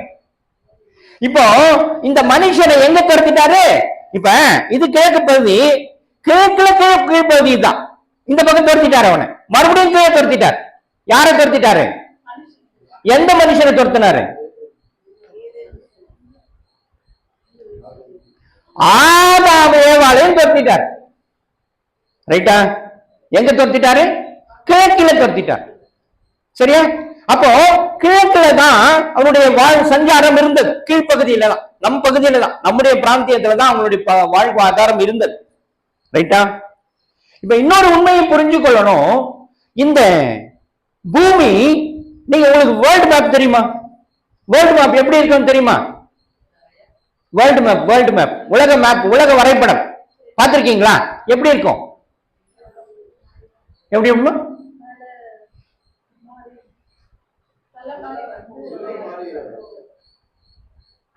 இந்தியாவை சொல்றேன் நான், உலக மேப்பா சொல்றேன். உலக மேப்ப, உலக வரைபடம் பார்த்தது இல்லையா நீங்க? பார்த்து எப்படி இருக்கும்? சரி, உருண்டையா இருக்கும். ஆனா நீங்க எப்படி பார்த்திருக்கீங்க? உருண்டையா தான் இருக்குது. நீங்க எப்படி பார்த்து இப்படி இப்படிதான் வரிசை இப்படி சாட்டு மாதிரி போடுவாங்க. அந்த சாட்ல எப்படி இருக்கும்?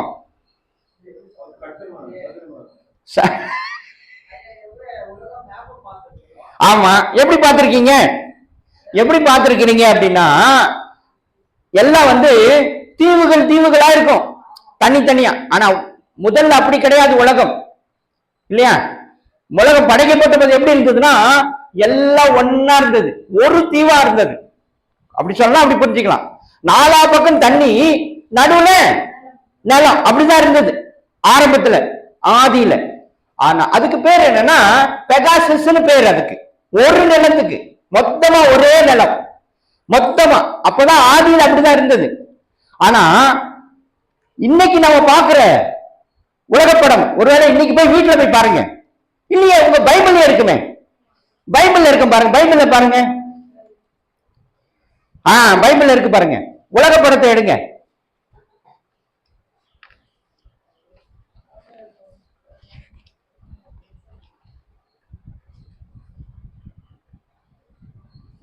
உலக வரைபடம் இந்த இப்படி பாருங்க, இந்த இருக்கு பாருங்க. ரைட்டா? இது எப்ப வந்துச்சு அப்படின்னா நோவா காலத்துலதான் வந்தது. அந்த மாதிரி பிரிக்கப்பட்டது, கண்டங்கள் பிரிக்கப்பட்டது எப்பொழுது? நோவா காலத்துல. வாசிங்க ஆதியாகமம் 10வது அதிகாரம் 25வது வசனம். ஏபேருக்கு 2 குமாரர் பிறந்தார்கள். ஒருவனுக்கு பேலேகு என்று பெயர், ஏனெனில் அவருடைய நாட்களில் பூமி பகுக்கப்பட்டது. இதுதான் பகுக்கப்பட்டது. போதும் இன்னைக்கு இருக்கிற பூமி மாதிரி இல்லையா? இந்தியாவை சுத்தி 3 பக்கம் தண்ணி இருக்கா? ஆஸ்திரேலியாவை ஒரு பக்கம் போர் மாதிரி இருக்கா? எல்லாம் பிரிக்கப்பட்டிருக்கா? அதுதான் பகுக்கப்பட்டது. இது எப்ப பகுக்கப்பட்டதுன்னா நோவாவின் சந்ததி பேலேகு பிறந்த போது அது பகுக்கப்பட்டது என்று பைபிள் நமக்கு ஆதாரத்தை கொடுக்கிறது. ரைட்டா? மற்றொரு வசனத்தை வாசிங்க, ஆதியாகமம் 7:19-22 வசனம் வரைக்கும். ஆதியாகமம் 7வது அதிகாரம். ஜலம் பூமியின் மேல் மிகவும் அதிகமாய் பெருகினதினால் வானத்தின் கீழ் எங்கும் உள்ள உயர்ந்த மலைகள் எல்லாம் மூடப்பட்டன. மூடப்பட்ட மலைகளுக்கு மேலாய் 15 முழ உயரத்திற்கு ஜலம் பெருகிற்று. அப்பொழுது மாம்ச ஜந்துக்களாகிய பறவைகளுக்கும் நாட்டு மிருகங்களுக்கும் பூமியின் மேல் ஊறும் பிராணிகள் யாவும் எல்லா நர ஜீவன்களுக்கு பூமியின் மேல் சஞ்சரிக்கிறவைகள் யாவும் மாண்டன. வெட்டாம் தரையில் உண்டான எல்லாவற்றிலும் ஆசையிலே ஜீவ சுவாசம் உள்ளவைகள் எல்லாம் மாண்டு போயின. ஆமா, ரைட்டா? இப்ப நல்லா புரிஞ்சுக்கொள்ளுங்க, நல்லா புரிஞ்சுக்கொள்ளுங்க. இது ரொம்ப விசேஷம். நம்ம வேதத்தை நம்ம புரிஞ்சுக்கொள்ளாமே வாழ்ந்து கொண்டிருக்கிறோம். ஏதோ ஒரு வசனத்தை எடுத்தோம், படிச்சோம், மூடி வச்சிட்டோம், அப்படி அல்ல. இதுல சரித்திரம், வரலாறு இருக்கிறது. நம்முடைய வரலாறு இருக்கிறது. நம்முடைய வரலாறு இதுக்குள்ள புரிஞ்சு கொள்ளணும். இந்த பூமி அழிக்கப்பட்ட போது ஆண்டவர் ஒரு பேழை உருவாக்க சொல்லுகிறார் நோவாவுக்கு. அந்த பேழை எங்க இருந்து புறப்பட்டது என்றால் ஆஸ்திரேலியா பகுதியிலிருந்து புறப்பட்டது என்று இப்ப ஆதாரம் சொல்லுகிறார். சரி, இது எங்க போய் தங்குச்சு அப்படின்னா 8:4 வாசிங்க. ஆதியாகமம் 8:4.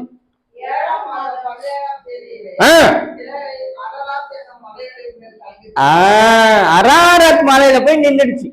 அது எங்க இருக்குன்னா மேற்குல இருக்கு. கிழக்குல இருந்து இப்ப எங்க போயிட்டாங்க? அவங்க மேற்குக்கு போயிட்டாங்க. ரைட்டா? வாசிங்க. ஆதியாகமம் 11:2. ஜனங்கள் இருந்து பண்ணுகையில் தேசத்திலே சமபூமியை கண்டு குடியிருந்தார்கள். ஆமா, ரைட்டா? வாசிங்க. மத்தேயு 2:1. இல்ல அதுவான், அதான் வாசிட்டோமே. 8:11 வாசிங்க.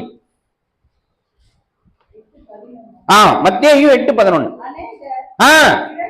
கிழக்கிலும் மேற்கிலும் இருந்து வந்து பரலோக ராஜ்யத்தில் ஆபிரகாம், ஈசாக்கு, யாக்கோபு என்பவர்களோடு பந்தி இருப்பார்கள் என்று சொல்லி பரிசுத்த வேதாகமத்துல அந்த குறிப்பும் எழுதப்பட்டிருக்கிறது. அப்போ ஆண்டவர் தாம் செய்ய வேண்டிய காரியங்களை செய்து கொண்டிருக்கிறார். இப்ப நான் உங்களுக்கு சொன்னேன், காயின் நமக்கு தகப்பன், நாம் அவருடைய சந்ததி. அதுக்கு ஆதாரங்கள் எல்லாம் உங்களுக்கு காட்டினேன். வசனம் கடைசியா நம்ம வாசிச்ச 8:11 என்ன சொல்லுதுன்னா, அநேகர் கிழக்கிலிருந்தும் மேற்கிலிருந்தும், ரைட்டா, அவர்கள் எங்க வருவாங்க? பரலோக ராஜ்யத்துக்கு வருவார்கள் என்று சொல்லப்பட்டிருக்கிறது. அதற்கான செயல்பாடுகள் நடந்து கொண்டிருப்பதாக ஆண்டவர் சொல்லுகிறார். ஆனா நான் எப்படி இருக்கிறேன்? இப்படி இருந்தா நான் போக முடியுமா? இப்படி இருந்தா நான் போக முடியாது. ஆனால் நான் போக வேண்டும். ஆனால் ஆண்டவர் அதற்கான காரியங்களை நமக்கு செய்து கொண்டிருக்கிறார். எப்படி செய்தார்? தோமாவை அனுப்பிட்டார். நீ போய் அந்த மக்களுக்கு போய் சொல்லிடுப்பா, இந்த நிகழ்ச்சி ஆண்டவர் எங்கே அறைந்தார்கள்? ஆண்டவர் எங்கே சிலுவையில் அறைந்தார்கள்? கொல்கொதா. அந்த மலை எங்க இருக்கிறது? இஸ்ரவேல் தேசத்தில் இருக்கிறது. எருசலேமில் இருக்கிறது. ரைட்டா? எருசலேம் எங்க இருக்கு நமக்கு தெரியுமா? எங்கேயோ இருக்கு. அங்கே மரித்த கடவுள், அங்கே ஒரு நிகழ்ச்சி நடக்கிறது. ஆனால் யாருக்கு அறிவிக்க அனுப்பினார் ஆண்டவர்? நமக்கு அறிவிக்க அனுப்பினார். நீ போய் சொல்லுப்பா, இப்படி எல்லாம் நடந்துச்சு, நான் பரலோகத்துக்கு போறேன், நீ போய் எல்லாருக்கும் சொல்லி ஆயத்தப்படுத்து, அவங்கள என்ன பண்ணு, ஒண்ணு சேரு. நான் 2வது வரும்போது நான் அவர்களை என்னோட என்ன பண்ணிக்குவேன்? சேர்த்துக் கொள்வேன். யோவான் எழுதின சுவிசேஷம் 14வது அதிகாரம் 1-2 வசனங்கள். 14 1-2. கலங்காதிருப்பதாக தேவனிடத்தில் விசுவாசமாயிருங்கள், என்னிடத்திலும் விசுவாசமாயிருங்கள். என் பிதாவின் வீட்டில் அநேக வாசஸ்தலங்கள் உண்டு. அப்படி இல்லாதிருந்தால் நான் உங்களுக்கு சொல்லியிருப்பேன். ஒரு ஸ்தலத்தை உங்களுக்காக ஆயத்தம் பண்ண போகிறேன். நான் போய் உங்களுக்காக ஆயத்தம் பண்ணின பின்பு நான் இருக்கிற இடத்தில் நீங்களும் இருக்கும்படிக்கு நான் மறுபடியும் வந்து உங்களை என்னிடத்தில் சேர்த்துக் கொள்வேன். போதும். இப்ப நான் இப்படி இருந்தா என்ன சேர்த்துக்கு வரேன்? நான் இப்படி இருந்தா சேர்த்துக்கு வரேன் என்ன? அப்ப என்ன பண்ணணும்? நான் வரணும், ஆலயத்துக்கு வரணும், இப்படி ரகசியங்கள் இருக்கு, தேடி வாசிச்சு புரிஞ்சு அறிஞ்சு ஆயத்தமாகணும். ஆயத்தமாகாதவங்களை என்ன பண்ணணும்? ஆயத்தப்படுத்தணும். இன்னைக்கு நீங்க இந்த வசனத்தை எல்லாம் கேட்டீங்களே, கேட்டு என்ன பண்ணுவீங்க? கேட்டு என்ன பண்ணுவீங்க? சொல்லணும். சொல்லுவீங்களா? தெரியாது. போன உடனே பைபிளை தூக்கி எங்க வைப்பீங்க? இது இருக்கிற இடத்துல ஒரு இடத்துல கொண்டு வச்சிருவீங்க. அடுத்த வேலையை பார்க்க போவீங்க. போகும்போது யோசனை போவீங்க, இப்பவே லேட் ஆயிடுச்சு, எங்க என்னத்தை சமைக்கிறதோ தெரியல, எந்த கடைக்கு போறதோ தெரியல, யார் வாங்கி வருவாங்கன்னு தெரியல, அப்படித்தானே போவீங்க வீட்டுக்கு. போ அப்படித்தானே? தயவு செஞ்சு புரிஞ்சு கொள்ளுங்க. இனி எப்படி இருக்காதீங்க. இனி என்ன பண்ணாதீங்க, இப்படி இருக்கவே இருக்காதீங்க. தயவு செய்து புரிந்து கொள்ளுங்கள், நாம் ஆபத்தில் இருக்கிறோம். எப்படி ஆபத்தில் இருக்கிறோம் அப்படின்னா, இப்ப அதுக்கு வாங்க, ஏசாயா தீர்க்க தரிசன புஸ்தகம் 13:12 வாசிங்க. 12வது வசனம். நான் எப்படி ஆபத்துல இருக்கிறேன்னு புரியுங்க, பாருங்க. 13:12. புருஷனை பசும் பொன்னிலும் மனுஷனை ஓப்பீரின் தங்கத்திலும் அபூர்வமாக்குவேன். அப்படின்னா என்னங்க பொருள்? 2 தலைமுறை தானே நீங்க. கொஞ்சம் சொல்லுங்க, என்னதான் அர்த்தம்? அதுக்கு என்ன அர்த்தங்க அந்த வசனத்துக்கு?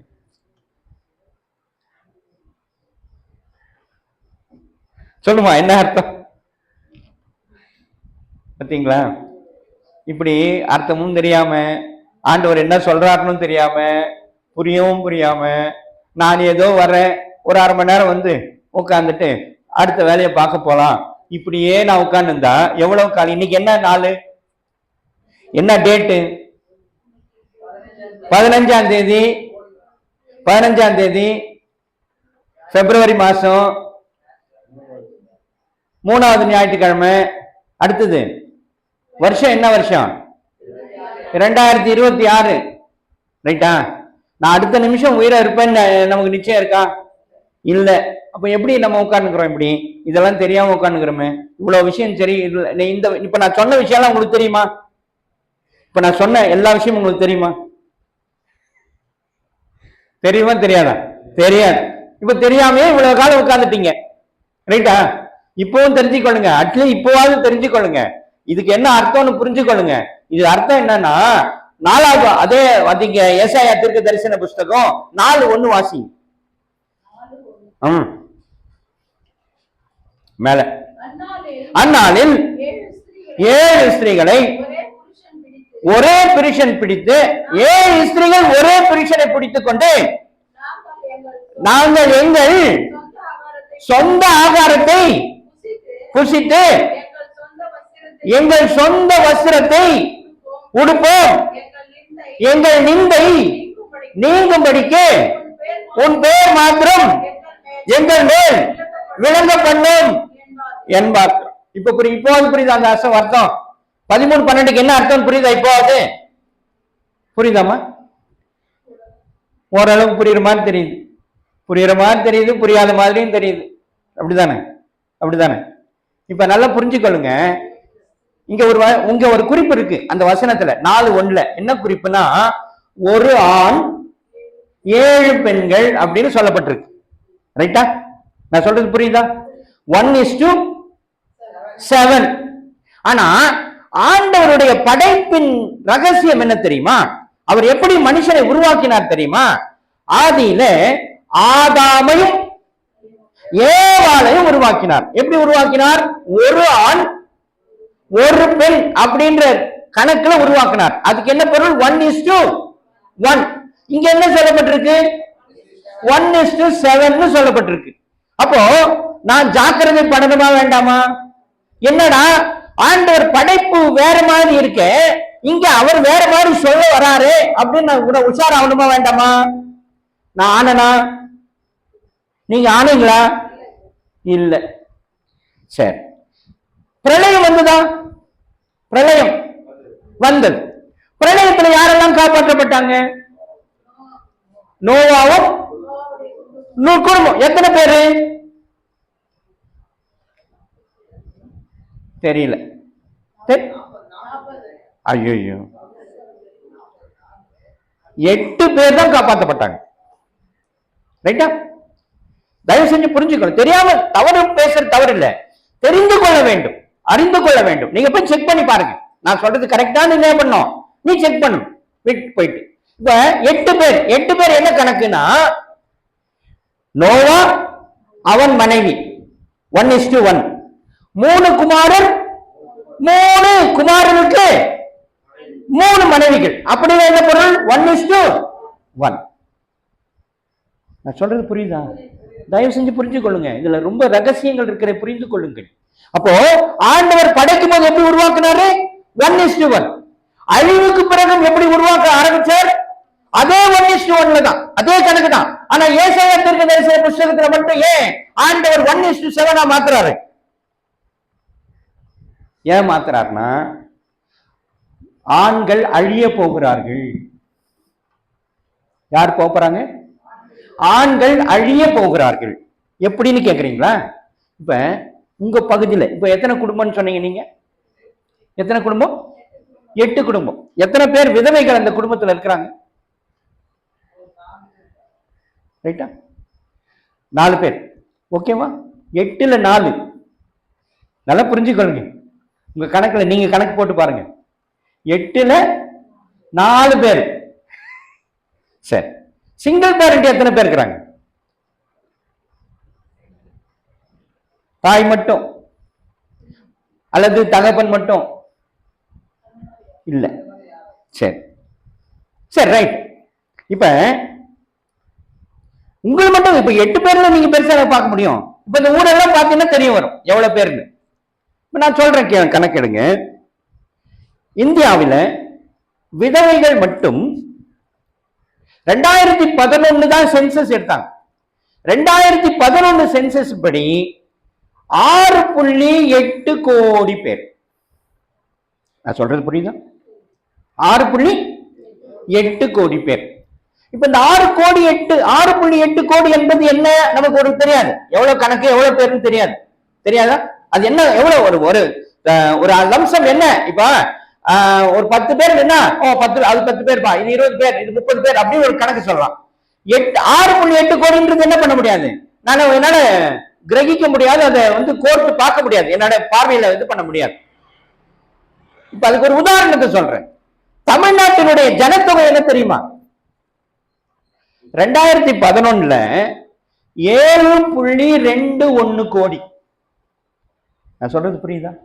தமிழ்நாட்டின் மொத்த ஜனத்தொகையோட 7.21 கோடி. இப்ப 6.8 7.21 பக்கத்துல தானே, நியரஸ்ட். இப்ப புரியுதா? இப்போ தமிழ்நாட்டின் அளவிற்கு, தமிழ்நாட்டு ஜனத்தொகை அளவிற்கு யாருடைய ஜனத்தொகை இருக்கிறது என்று சென்சஸ் சொல்லுது? பெண் விதவைகளுடைய கூட்டம் இருக்கிறது என்று நாம் பார்க்கிறோம். நான் சொல்றது புரியுதா? அப்போ என்ன பண்ணி கொண்டிருக்கிறீங்க? ஒரு ஆபத்து வரும்போது, ஒரு ஆபத்து வருகிறது, அந்த ஆபத்தை குறித்து நான் என்ன பண்ணணும், நான் எச்சரிக்கை அடையணுமா இல்லையா, நான் அதுக்கு ஏதாவது செய்யணுமா இல்லையா? அதுக்காக தானே சர்ச்சு, சபை எதுக்கு? நம்மை காப்பாற்றுவதற்காக சபை, நம்மை நல்வழிப்படுத்துவதற்காக சபை. ரைட்டா? 2011 ஒரு சென்சஸ் இருக்கு. 6.8 கோடி மக்கள் பெண் விதவைகள் இருக்கிறார்கள், ஒரு சென்சஸ் இருக்கு. என்ன பண்ணோம்?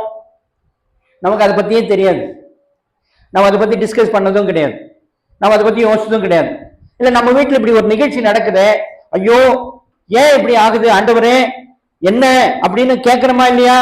கேட்கல, நம்ம கேட்கவும் இல்லை, பார்க்கவும் இல்லை. அது மாத்திரம் இல்ல, இன்னைக்கு நிறைய சிங்கிள் பேரண்ட். சிங்கிள் பேரண்ட்னா என்ன தெரியுமா? சிங்கிள் பேரண்ட்னா என்ன? நிறைய கணவனை விட்டவர்கள், கணவன் இல்ல, கணவனை பிரிந்தவர்கள், அப்படிப்பட்ட குடும்பங்கள் நிறைய, அவங்களும் இந்த கணக்குல வராங்க. ரைட்டா? அப்போ எவ்வளவு பெரிய ஆபத்துல நாம் இருக்கிறோம் என்பதை நீங்கள் சீர்தூக்கி பார்க்க வேண்டும். நம்ம ஒவ்வொருவருக்கும் கடமை இருக்கிறது, பொறுப்பு இருக்கிறது. ரைட்டா? அதற்கான முயற்சியை நான் செய்யணும். நான் என்ன செய்யணும்னு ஆண்டவரை கேட்டா எனக்கு தெரியாது, நமக்கு தெரியாது தானே, நமக்கு தெரியாது. ஆனால் ஆண்டவருக்கு தெரியுமா இல்லையா? ஆண்டவர் அதற்கு சொல்யூஷன் கொடுப்பாரா இல்லையா? பதில் சொல்லுவாரா இல்லையா? இன்னொன்னு உண்மை சொல்லட்டுமா? நேத்திக்கு நடந்த நிகழ்ச்சி, நேத்திக்கு நடந்தது. நம்முடைய சபையை சேர்ந்த பேராயர் அவர்கள் ரோட்ல நடந்துன்னு போய் பிரிட்ஜில் வாக்கிங், காலையில வாக்கிங் போகும்போது மயக்கம் வந்து பிரிட்ஜில் இருந்து கீழே விழுந்து மரித்து போனார்.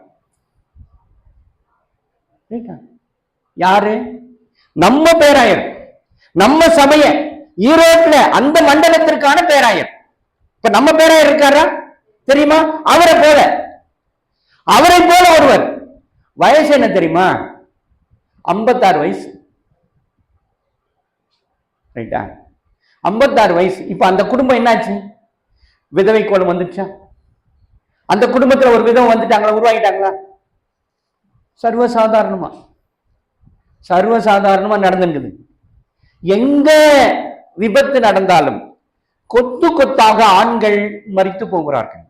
அதுவும் வாலிப இளம் வயதினர் மரித்து போகிறார்கள். விமானங்கள் எரிகிறது, ரைட்டா? கப்பல் எரியுது, வாகனம் எரியுது, ரோட்ல நிறுத்துற வாகனம் எரியுது, போற வாகனம் எரியுது. இதெல்லாம் ஏன் நடக்குது? எதுக்கு நடக்குது? நான் என்னைக்காவது யோசனை? அது எப்ப யோசிப்பேன் தெரியுமா? எனக்குன்னு வந்தாதான் நான் யோசிப்பேன். அப்ப அது வரைக்கும் நான் என்ன பண்ணிட்டு இருப்பேன்? எந்திரில கதைன்னு இருப்பேன். இப்ப அம்மா சொன்னாங்க பாத்தீங்களா, நான் மரிக்கும் போது பாத்துக்கிறேன். அவங்க செய்யலாமா? நம்மள அதுக்காகவா இந்த சபைக்கு அழைச்சாரு? இதை செய்யறதுக்காகவா நம்ம அழைச்சாரு? நான் ஏன் பிரயாசம் எடுக்கணுமா இல்லையா? நான் பிரயாசப்படணுமா வேண்டாமா? நான் ஒண்ணுமே செய்ய மாட்டேன். நீங்க அழகா சொன்னீங்க, நான் கேட்டேன். அறிவிப்புன்னு ஒரு செக்ஷன் இருக்கு, அதுல என்ன அறிவிப்பு கொடுக்கணும் அப்படின்னு கேட்டேன். ஒண்ணும் இல்லைங்க, ஒரே ஒரு குறிப்பு மட்டும் சொன்னாங்க. ஒண்ணும் இல்லைங்க. அதுக்காகவா சபை? அதுக்கு அம்மா இன்னொரு காரணம் சொன்னாங்க, யாரும் வரமாட்டாங்க, அதனால பண்றது இல்லைங்கட்டாங்க. ரைட்டா? புரியுதா நான் சொல்றது? ஒரு பிரேயரு, ஃபேமிலி பிரேயர், ஒரு குடும்ப ஜபம் நடக்குது அவங்க வீட்டுக்குள்ள. எத்தனை வீட்டுல நடக்குது? அவங்க ஒண்ணுதான் கை தூக்குறாங்க. நீங்க கை தூக்குறீங்களா? தலை சொரியத்துக்கு கை தூக்குறீங்களா? எனக்கு தெரியல.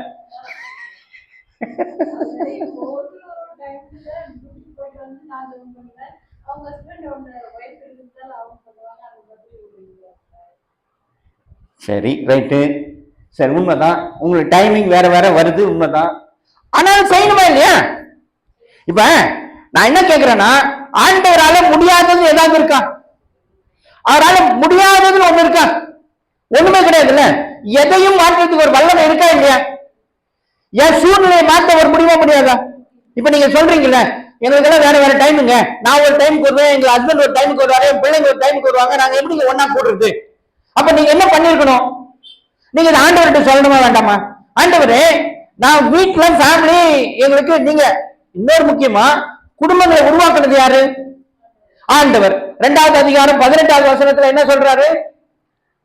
மனிதன் தனிமை இருப்பது நல்லதல்ல அப்படின்னு சொல்லி குடும்பத்தை உருவாக்குனாரு இல்லையா? அப்ப அந்த குடும்பத்தை காப்பாற்றுற பொறுப்பு அவருக்கு இருக்குமா இல்லையா? இருக்கும். அப்ப அவர்கிட்ட நான் சொல்லணுமா வேண்டாமா? என் பிரச்சனையை அவர்கிட்ட சொன்னா தான் அவர் தீர்வு கொடுப்பாரு. நான் சொல்லவே மாட்டேன், நான் பாட்டுக்கு போயிட்டு இருப்பேன், நான் சூழ்நிலை கைதியாய் வாழ்ந்து கொண்டிருப்பேன் என்று சொன்னால் எப்ப மாற்றம் வரும்? பிரச்சனை உண்டுதான். ஆனால் அதை மேற்கொள்ளக்கூடிய திராணியும் வாய்ப்பையும் வசதிகளையும் யார் ஏற்படுத்திக் கொள்வது? ஆண்டவர். நான் அவர்கிட்ட சொன்னதானே. இப்ப ஆலயத்துக்கு நான் வரல அப்படின்னா, இப்ப எவ்வளவு பேர் ஏன் வரல? அவங்க தெரிஞ்ச வேலை போயிட்டாங்க, ஒரு வேலை இருக்கு, எனக்கு வேலைக்கு போயிட்டாங்க. ஆனா ஆலயத்துக்கு வரணும்ன்ற உணர்வு எனக்கு இருக்கணுமா வேண்டாமா? இல்ல, எனக்கு அந்த உணர்வு வேணுமா இல்லையா? அப்படி இருந்தால்தான் நான் என்ன பண்ணுவேன்? ஆலயத்திற்கு போகணும். அப்ப நான் என்ன பண்ணணும்? ஆண்டவர்கிட்ட கம்ப்ளைண்ட் பண்ணணும். ஆண்டவர்கிட்ட நான் சொல்லுவேன், என்ன ஆண்டவரே, எனக்கு வேலை இருக்கு, வேலைக்கு போகலன்னா என் குடும்பத்தை காப்பாற்ற முடியாது. ரைட்டா? உண்மைதானே? அப்ப இந்த சூழ்நிலையில எனக்கு இதுக்கு சொல்யூஷன் என்ன? ஆண்டவரே, நீ ஓய்வு நாள் மாத்திருவீங்களா? மாத்த முடியாது. ஆனால் நான் ஆலயத்திற்கும் போகணும், வேலையும் பார்த்துக்கணும், என்ன பண்றது? எனக்கு ஒரு சொல்யூஷன் கொடுனா ஆண்டவர் அதற்கான சொல்யூஷனை கொடுப்பார். நான் சொல்லவே இல்லை, நான் அவருக்கு தெரிவிக்கவே இல்லை என்று சொன்னால் எப்பொழுது நடக்கும்? நடக்காது. இதே சூழ்நிலை நான் வாழ்ந்து கொண்டிருக்கிறோம். தயவு செய்து புரிந்து கொள்ளுங்கள், மாற்றத்திற்கு நம்ம கையில இருக்கு. ஆண்டவர் எனக்கு என்னால முடியாது, ஆனால் ஆண்டவருடைய ஒத்தாசையோடு என்னால் இதை மேற்கொள்ள முடியும். அப்ப நான் போய் அவர்கிட்ட சொன்னாதான் அவர் செய்வார். ரைட்டா? அப்ப அதற்கான காரியங்களும் இங்க சொல்லப்பட்டிருக்கு, விசேஷங்கள் சொல்லப்பட்டிருக்கு. நான் என்ன செய்யணும், அதுக்கு ஒரு முறைமைகளை வைத்திருக்கிறார். ஒரு முறைமை இருக்கிறது, அந்த முறைமையை நான் பின்பற்ற வேண்டும். அப்படி பின்பற்றி அந்த வழியில நான் நடப்பேன் என்று சொன்னால் நான் வெற்றி பெற முடியும். ஹல்லேலூயா, ஹல்லேலூயா, ஹல்லேலூயா. தயவு செய்து பிரியமானவர்களே, தயவு செய்து உங்களை ஒப்பு கொடுங்கள். நிறைய விசேஷங்கள் உங்களோடு பேச வேண்டும் என்று எங்களுக்கு அவா இருக்கிறது. ஆனால் நீங்கள் பிரயாசம் எடுக்காவிட்டால் எங்களால் என்ன பண்ண முடியாது? ஒன்றையும் சொல்லிக் கொடுக்க முடியாது, காட்டி கொடுக்க முடியாது. ஒரே வசனத்தை மட்டும் வாசிங்க கடைசியா, அதுக்கு என்ன பதில்னாவது கண்டுபிடிங்க. ஏசாயா தீர்க்க தரிசன புஸ்தகம் 22வது அதிகாரம், எசேக்கியேல் தீர்க்க தரிசன புஸ்தகம்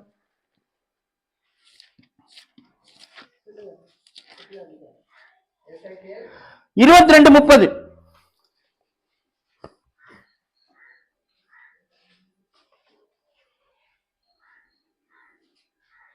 நான் தேசத்தை அழிக்காதபடிக்கு திறப்பிலே நிற்கவும் சுவரை அடைக்கவும் தக்க ஒரு மனுஷனை தேடினேன், ஒருவனையும் காணேன். பாத்தீங்களா? அது ஒரு ரகசியம் இருக்கிறது, அது ஒரு ரகசியம் இருக்கு. ஆண்டவர் என்ன சொல்றார்னா, நான் தேசத்தை அழிக்காதபடிக்குன்னு சொல்றார். தேசம் என்றால் என்ன? தேசம்னா தேசம்தான். பாத்தீங்களா? அம்மா சூப்பரா சொல்றாங்க, தேசம்னா தேசம் தாங்க. அத சொல்லுங்க. தேசம்னா யாரு? மக்கள். மக்கள்னா யாரு? குடும்பங்கள். நாம தான். தேசம் என்றால் குடும்பம். ரைட்டா? அப்போ குடும்பத்தை நான் அழிக்காதபடிக்கு திறப்பிலே நிற்கவும் சுவரை அடைக்கவும் தக்க ஒரு மனுஷனை தேடினேன், ஒருவனையும் காணேன். யார் அந்த மனுஷனை ஆண்டவர் தேடுறாரு? யார் அந்த மனுஷன்? இப்படி நீங்க உட்கார்ந்துருந்தீங்கன்னா நான் ஒன்றும் பண்ண முடியாது இல்லையா? அப்போ யாரோ ஒரு மனிதனை ஆண்டவர் உங்ககிட்ட கொடுத்திருக்கிறாரு. அந்த மனுஷனை நீங்க திறப்புல நிக்க வைக்கல. ஆகவே இப்ப ஒண்ணு வேண்டாம், இப்படி புரிஞ்சுக்கல. வாசல் திறந்திருக்கு, யார் வேணா வருவாங்களா போவாங்களா? யார் வேணா உள்ள வருவாங்க இல்லையா? யார் வேணா போவாங்க இல்லையா? எந்த கட்டுப்பாடும் கிடையாதுல்ல. அப்ப அங்க ஒருத்தனை நிக்க வைக்கணும். அங்க ஒருத்தன் நின்னா அவன் என்ன பண்ணுவான்? யாராவது உள்ள வந்தா, வராதப்பா நீ எங்க ஆள் இல்ல அப்படின்னு சொல்லி அனுப்பிடுவான். ரைட்டா? அப்ப அங்க ஒருத்தன் நிக்கணும். யார் அந்த மனுஷன்? நீங்க தான் அனுப்பீங்களா?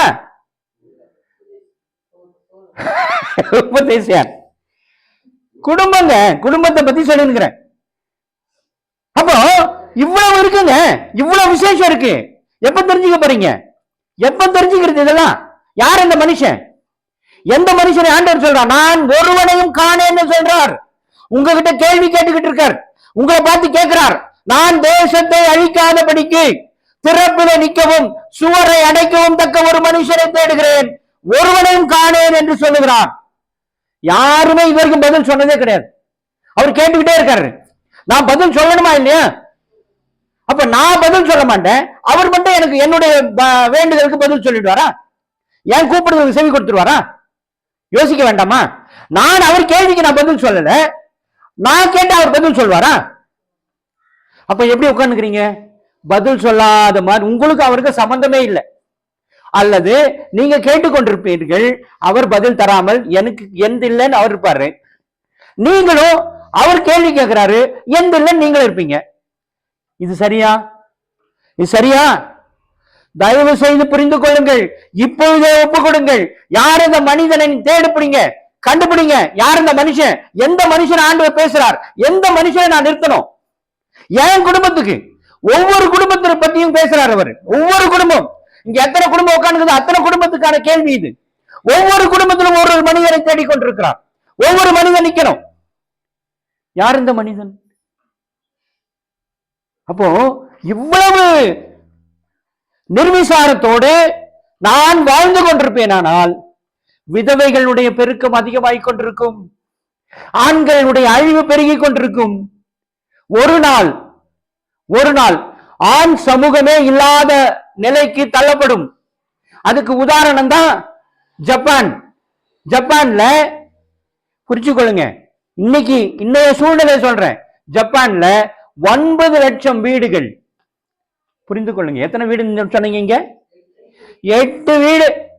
இந்த 9 லட்சம் வீடுகளுக்கு எத்தனை கிராமத்தை நீங்க ஒண்ணு சேர்க்கணும்? நான் சொல்றது புரியுதா? ஜப்பான்ல 9 லட்சம் வீடுகள் குடும்ப சஞ்சாரம் இல்லாமல் இருக்கிறது, பூட்டப்பட்டு இருக்கிறது. பேய் வீடுகள் என்று சொல்லிக் கொண்டிருக்கிறார்கள். உண்மை. நீங்க இன்டர்நெட் இருக்கு, எடுத்து போய் பாருங்க, தேடி பாருங்க. ஜப்பான்ல 9 லட்சம். நீங்க உங்க 8 குடும்பத்தை பத்தி பேசுகிறீங்க. அப்ப எத்தனை 8 குடும்பங்களை சேர்ந்தால் 9 லட்சத்தை உருவாக்கி நீங்க பார்க்க முடியும். அப்ப இதெல்லாம் நிதர்சனமாக நடந்து கொண்டிருக்கிற உண்மைகள், இன்றைக்கு உலகத்தில் நடந்து கொண்டிருக்கிற உண்மைகள். இது எதுவுமே எனக்கு தெரியாது என்று நான் இருப்பேனானால் ஆண்டவரும் எனக்கு தெரியாது என்று அமைதலாக இருப்பார். தயவு செய்து ஒப்பு கொடுங்கள். எழுந்து நில்லுங்க, ஒப்பு கொடுங்கள். நிறைய விசேஷங்களை உங்களுக்கு சொல்லணும், ஆனால் நேரம் காலம் கருதி. இன்னும் உங்களுக்கு தேவை என்றால் அழையுங்கள், அப்பொழுது இதை குறித்து நிறைய பேசலாம். நிறைய காரியங்கள் இருக்கிறது என்பதை மட்டும் மனதில் வைத்துக் கொள்ளுங்கள். தலைகளை தாழ்த்துங்கள், கண்களை மூடுங்கள், ஒப்பு கொடுங்கள்.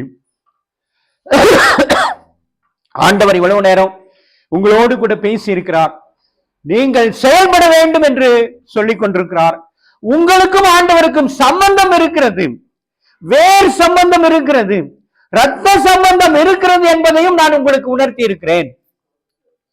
இன்றைக்கு ஏன் பைபிள்ல இஸ்ரவேல் தேசத்தை குறித்து எழுதப்பட்டிருக்கிறது என்று சொன்னால், அன்றைக்கு காயின் ஆண்டவரை உதாசீனப்படுத்தினான், அவருடைய வார்த்தைக்கு கீழ்ப்படியாமற் போனான்.